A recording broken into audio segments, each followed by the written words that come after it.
Ever since the founding fathers of our nation dreamed this noble dream, America has been something of a schizophrenic personality, radically divided against herself. On the one hand, we proudly profess the principles of democracy, and on the other, we sadly practice the very antithesis of these principles. They will get up every day, they will kill somebody and go have some chicken at KFC. If you don't like chicken, something is wrong with you. Right. Okay? There's nothing wrong with me. What's wrong with you? It sort of parallels what happens when you see a black man walk down the street. Doesn't matter what he's wearing, it doesn't matter what he's doing.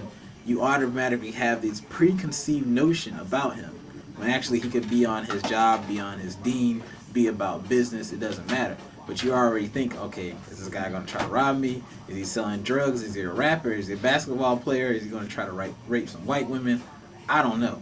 The purpose of education is to replace an empty mind with an open mind.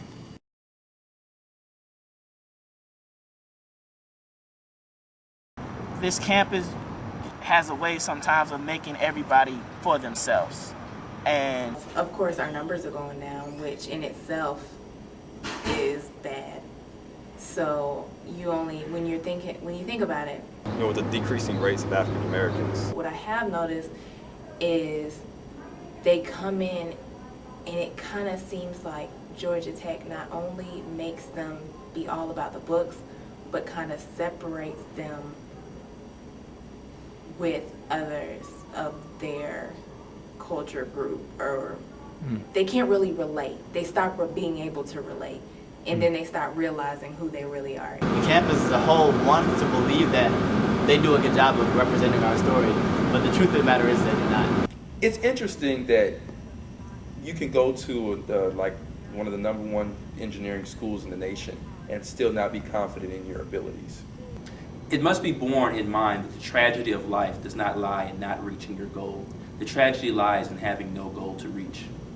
The black student organizations on campus are ran by all females, and that's fine, of course, but there was an issue, a trend almost, that the black males just weren't taking initiative in many different ways. Here, it's a challenge to get people to want to get involved in their own organization. People are so willing to help, but they're not willing to be the key figures in an organization. Who am I really to say that I know more than anybody else? Like, I want people to take chances, people or students maybe might be afraid to become a leader. If it wasn't going to get done, I'm definitely not going to be the reason why it doesn't get done. So I came up with the idea, very general idea of creating some kind of organization. What you have to do with demise is, you have to break up the letters into what it actually means. It's about devoting energies of men interested in social enlightenment. it's an organization just meant to bring and uplift, the black man specifically, but people in general. Demise. I love Demise. As we're destroying the status quo. It's something that you're automatically included in. We talk to youth in the detention center about the choices they make. We've done women's appreciation to show the African American sisters here, that we care. Like, we have a true bond that just can't be broken by anything physical, honestly. It's all spiritual. It feels like it's an emotional experience.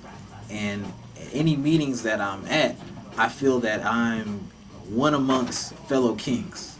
I could say that Demise is probably going to end up working to become a more integrated part of the Georgia Tech. I feel like we can